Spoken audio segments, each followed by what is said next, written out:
Amén. Así que vamos a la palabra de Dios. Vamos a la palabra de Dios para que usted capte el mensaje en esta noche. El mensaje es: la paga del pecado es muerte. La paga del pecado es muerte. La paga del pecado es muerte. Escúcheme bien. Dice en Romanos capítulo 6, verso 23, porque la paga del pecado es muerte, mas la dádiva de Dios es vida eterna en Cristo Jesús, Señor nuestro, nuestro dueño, nuestro Rey, nuestro Señor. Porque la paga del pecado es muerte, mas la dádiva de Dios es vida eterna en Cristo Jesús. Hoy queremos concentrarnos en la paga del pecado, porque no se habla mucho de la paga del pecado. Se habla mucho de que Dios perdona los pecados. Se habla mucho de que Dios, su gracia nos cubre cuando pecamos. Se habla mucho de que Cristo murió por nuestros pecados y que los borró.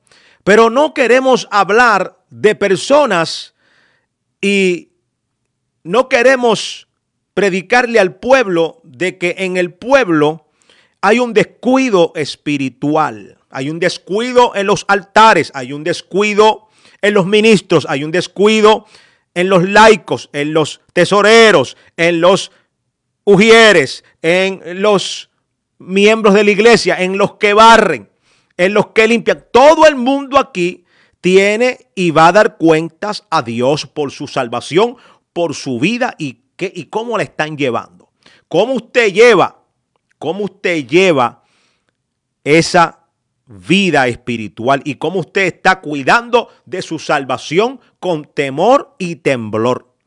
La paga del pecado es muerte, no se escucha ya en los altares, porque también tenemos una generación que ya no se está santificando como la generación de años atrás.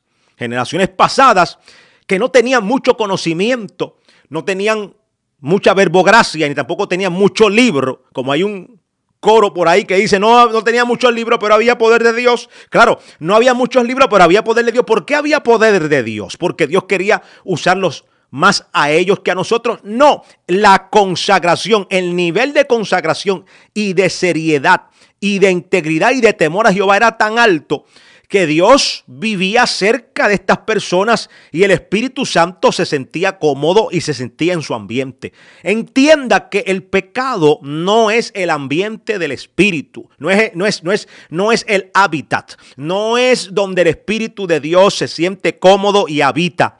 ¿Me entienden? No crea que porque Cristo le perdonó los pecados a usted, ahora usted puede pecar deliberadamente y usted puede hacer y deshacer, como decía uno que amamos mucho allá de España, me decía: profeta, estoy haciendo algunos pecadillos, como si fueran pecaditos pequeños, y en Dios no hay pecados grandes ni pequeños. Yo me reía cuando me decía pecadillos, porque para mí la expresión es un poco, para mí yo tomo la palabra pecadillos como picadillos, como cositas pequeñas, pero las cositas pequeñas, dice la Biblia, que las zorras pequeñas echan a perder la viña. Las zorras pequeñas son las cosas pequeñas. Por eso es que los pecados de muerte son un problema bien serio que te pueden costar la salvación.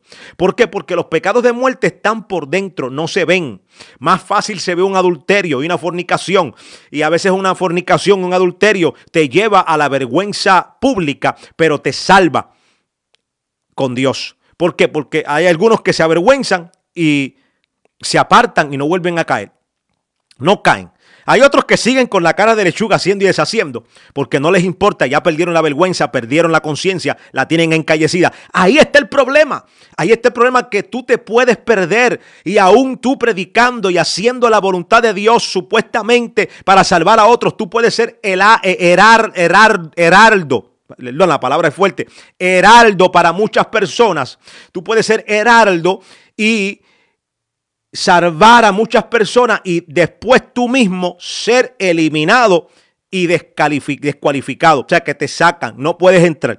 Porque el que no cuida su salvación Y el que ignora los pecados de muerte como el odio, la guerra, la contienda, el rencor, todas esas cosas son pecados de muerte porque nadie los ve, solamente tú los ves. Y a veces los ignoramos a tal magnitud que el Espíritu Santo trata de trabajar con nosotros y no hacemos caso. La paga del pecado es muerte. La paga del pecado es muerte. Nadie quiere aceptar que aunque no tengan trabajo, están trabajando. Si usted anda pecando, usted está trabajando. Y no queremos trabajar hoy para el infierno, ni para los demonios, ni para Satanás, ni hacerle el trabajo al diablo. Queremos trabajar para el Señor, porque el pecado tiene una paga. Usted tiene que entender una cosa, ya Cristo le perdonó los pecados que usted cometió cuando usted se convirtió por primera vez y aceptó al Señor. Pero, mire lo que dice Hebreos 10. Hebreos 10:29. Mira lo que dice. Dice, ¿cuánto mayor castigo pensáis que merecerá el que ha ahollado o pisoteado bajo sus pies al Hijo de Dios y ha tenido por inmunda la sangre del pacto por la cual fue santificado y ha ultrajado al Espíritu de gracia? Vuelvo y repito, ¿cuánto mayor castigo piensan ustedes, la audiencia, piensan ustedes que merecerá el que ha pisoteado bajo sus pies al Hijo de Dios y ha tenido por inmunda la sangre del pacto por la cual fue santificado y ha ultrajado al Espíritu de gracia? Cada vez que usted se agarra de que Dios ya me limpió y me lavó y me perdonó, y usted sigue y continúa en su rebeldía y en su pecado, usted está ultrajando, usted está traspasando al Espíritu de la gracia, al Espíritu de gracia que te ha llevado al arrepentimiento y te ha tocado tu corazón para la salvación.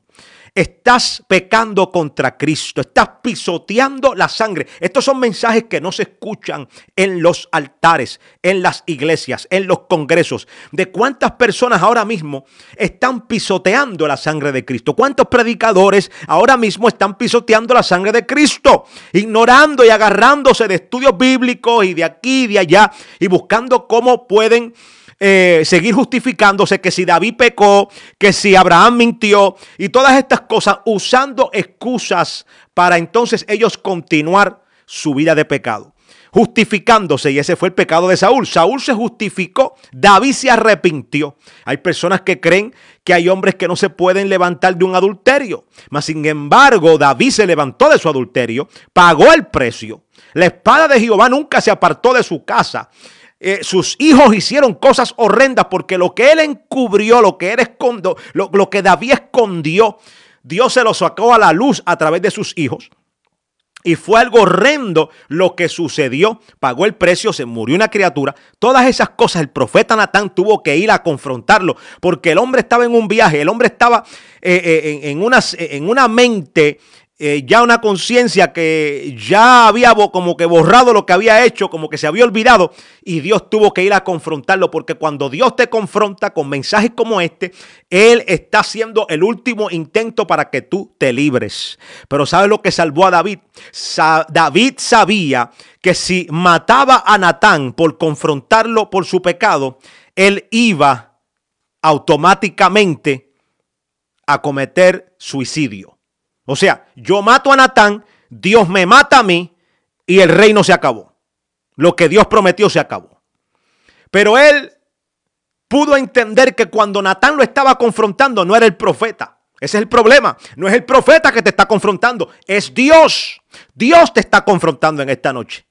Y como él fue sabio e inteligente, él dijo, espérate, este no es el profeta que me está hablando, es Dios que lo envió. Y como es Dios, como fue Dios que lo envió, es el poder del reino de los cielos ahora sometiéndome debajo de su poder. O sea, el poder del reino de los cielos contra el poder terrenal que poseía David. ¿Qué reino es más grande? ¿El reino de los cielos? ¿Qué rey está por encima del otro rey? El rey de reyes estaba por encima de David. Y David reconoció la autoridad que lo corregía, la autoridad que lo reprendía, la autoridad que estaba llamándolo a cuentas. Y respondió correctamente, aceptó la corrección, no tocó al profeta en enojo, no lo atacó, porque los reyes podían matar. Hay reyes que se atrevían a matar profetas, pero él no lo hizo. Preservó la vida de Natán, preservó su vida y preservó el reino. Porque hay personas que piensan que cuando ellos pecan a solas, cuando tú ves pornografía a solas, que cuando tú haces cosas en oculto, no va a afectar a más nadie. Va a afectar. Aunque tú no creas que las consecuencias van a llegar tarde que temprano. Esa conducta de ver pornografía, de hacer cosas por detrás de las espaldas de tu marido, de tu esposa, de tu esposo, de presentarle a tus hijos una imagen, proyectarles una santidad y por detrás de las espaldas de tus hijos hacer otra cosa. Tarde que temprano Dios te va a descubrir, o tarde que temprano ese pecado te va a carcomer por dentro y va a crear en ti una versión de ti que ni tú mismo vas a poder controlarla, porque hay algo que yo quiero que tú entiendas. Entiende esto. El pecado se hace pasar por siervo. Escuche bien, el pecado se hace pasar por siervo para entrar a tu vida. O sea, hay personas que dicen, yo puedo dejar esto cuando yo quiera. Yo puedo dejar de fumar cuando yo quiera. Yo puedo dejar de beber y de adulterar. Esto yo puedo dejarlo cuando yo quiera. Yo puedo dejar las mujeres. Puedo dejar de hablar malo, de hablar vulgaridades. Esto yo lo suelto fácil. Porque están en la primera etapa cuando el pecado se hace pasar por siervo y sumiso y tú lo agarras y lo sueltas y lo agarras y lo sueltas y lo dejas ir por 6 meses y vuelves otra vez y lo agarras y lo escondes. ¿Y qué pasa? El pecado se va acomodando y cuando se acomoda es un problema porque se convierte de siervo a tu señor. Nunca pienses que el pecado es tu siervo, que tú lo puedes tomar y dejar cuando tú quieras. Porque el pecado es un señor. Y tarde que temprano el pecado te terminará dominando y controlando. Porque él es un señor que se hace pasar por siervo. Por eso es el problema. Ese es el problema que tenemos cuando jugamos con el pecado y pisoteamos la sangre de Cristo. ¿Qué dice la Biblia? La Biblia dice que para aquellos que pecan deliberadamente, sabiendo hacer el bien. Pecar, ¿qué es pecar deliberadamente? Pecar deliberadamente es saber hacer el bien, saber lo que tienes que hacer y lo que no debes de hacer. Y seguir haciéndolo, y Dios perdóname, y seguir haciendo, y Señor, líbrame. Señor, hay personas que yo he escuchado que hasta cuando van a pecar le dicen al Señor, Señor, que no me vea nadie, que no me vea nadie. Mire eso, hay personas que van a pecar y le dicen al Señor, Señor, cúbreme para que no me vean. Esto está tremendo. Personas que están orando diciéndole, Señor, que no me vea nadie, Padre. Escúcheme bien, Dios no te va a cubrir. El ángel de Jehová acampa alrededor de los que le temen y los defiende. El ángel de Jehová acampa alrededor de los que le temen y los defiende. De los que le temen, de los que le temen, de los que le temen. No es de aquellos que pisotean la sangre de Cristo. Porque dice que para aquellos que pisotean la sangre y pecan deliberadamente, ya no hay sacrificio, sino una horrenda expectación de juicio. ¿Usted entiende esto? Que para aquellos que pecan deliberadamente hay una horrenda expectación de juicio porque ya no hay sacrificio. Quiere decir que el que peca a sabiendas y el que sigue haciendo daño a sabiendas y sigue haciendo las cosas entendiendo las repercusiones que puede causar en otros también. Porque el pecado que yo hago no solamente me afecta a mí, afecta a todo mi alrededor. Por eso una vez que que el pueblo estaba construyendo, Dios tuvo que pararle la construcción del templo, la construcción al pueblo. ¿Por qué? Porque estaban contaminando la construcción con manos llenas de pecado. Y Dios dice, no entiendes que cuando tú estás en pecado, todo lo que tú tocas está contaminado. Por eso dice también ahí en el Nuevo Testamento que aquellos que tienen aún la ropa contaminada por el pecado. El que está en pecado está contaminado. El que esté en pecado contamina a otro. Contamina tu casa, contamina el carro, todo lo que toca el desobediente y el pecador. Y estamos hablando no de inconversos. No de inconversos que tú te los estás ganando para Cristo y que poco a poco están entrando. Estoy hablando de cristianos, de creyentes, de gente evangélica que va a la iglesia y siguen pecando y siguen contaminando su vida. Contaminan su ropa, contaminan lo que tocan, contaminan sus proyectos. Pastores que contaminan sus protemplos y todas esas cosas. ¿Por qué? Porque están en pecados ocultos. Yo he visto pastores que Dios los está llamando a cuenta. Hay pastores, sí, yo sé que te molesta, pero es que Dios te está hablando. Yo sé que te molesta, pero Dios te está molestando.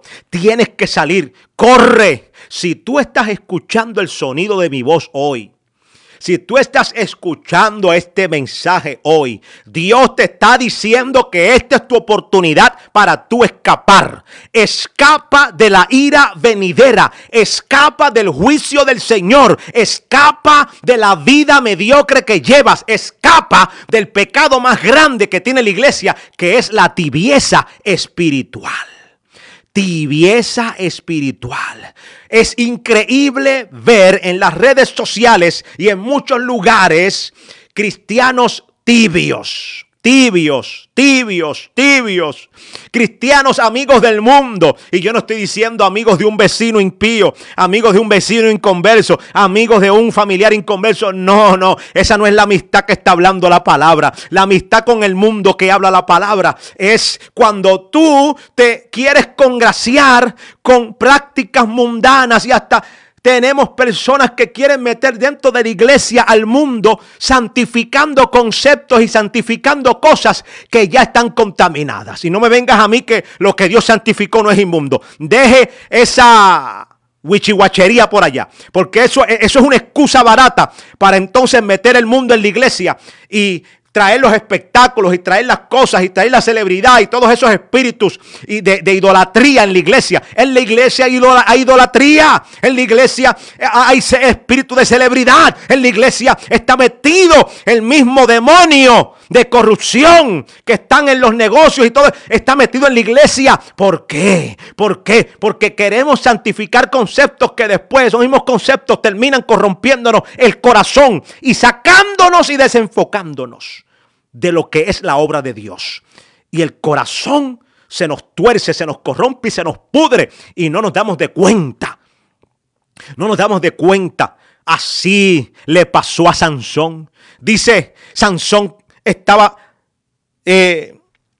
jugando con el pecado. Sansón fue un hombre que Dios escogió.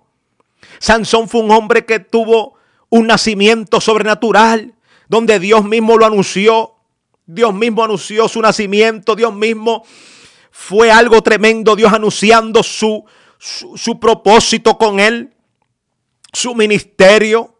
Dios anunció su ministerio. Dios dijo, mira, esto es lo que voy a hacer a través de él. Dios también dio instrucciones de cómo sus padres debían y tenían que cuidarlo por el llamado y lo que Dios tenía con él. Y el ángel se mostró a la esposa y la esposa dijo, el ángel vino y el esposo dice, pero que se me revele a mí también. Y el ángel vino también y habló con el esposo. Mire qué tremendo cuando Dios tiene algo con alguien.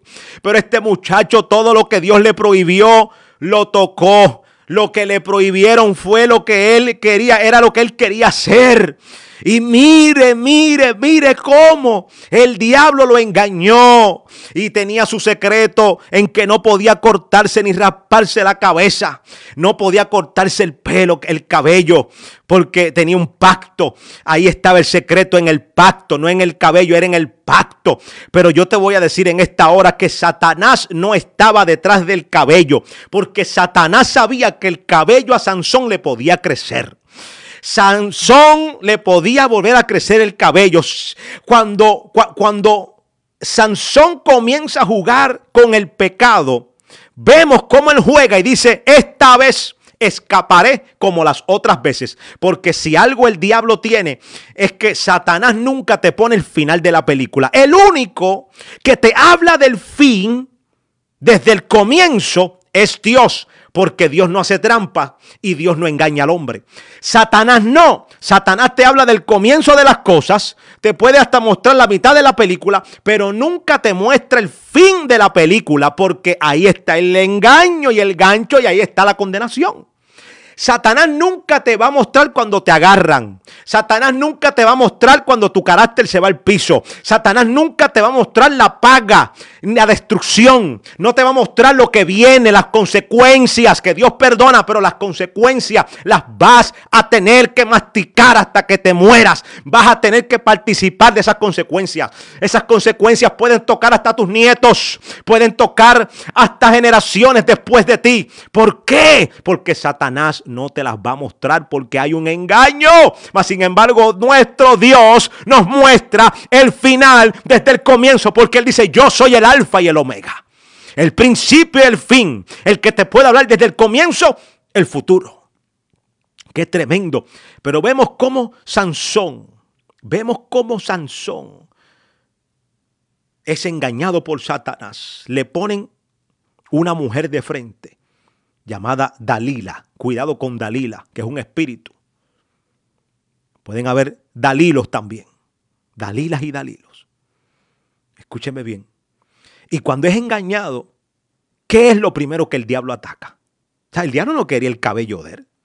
Eso fue lo que el diablo primeramente hizo para quitarle la fuerza. Pero Satanás estaba detrás de la visión. De la visión de Sansón. Le dijo, yo quiero saber el secreto, porque lo más que me amenaza de él no es su fuerza, ni el cabello, ni el secreto que él tenga, es la visión. ¿Y qué le quitó? Los ojos. Le arrancó los ojos. Satanás está detrás de tus ojos, de tu visión. Satanás quiere tu visión. Satanás sabe que si tú te enfocas en la visión, él no te va a detener. Que cuando tú ves lo que Dios ve, cuando tú ves lo que Dios tiene contigo, eres imparable porque estás enfocado. Por eso el enemigo quiere atacar una cosa, pero para llegar a lo que él desea. Tu gracia, tu visión, lo que verdaderamente le puede hacer daño. Imagínense un Sansón enfocado. Pero el problema que tenía Sansón era que el espíritu que lo usaba no era el mismo que lo dominaba.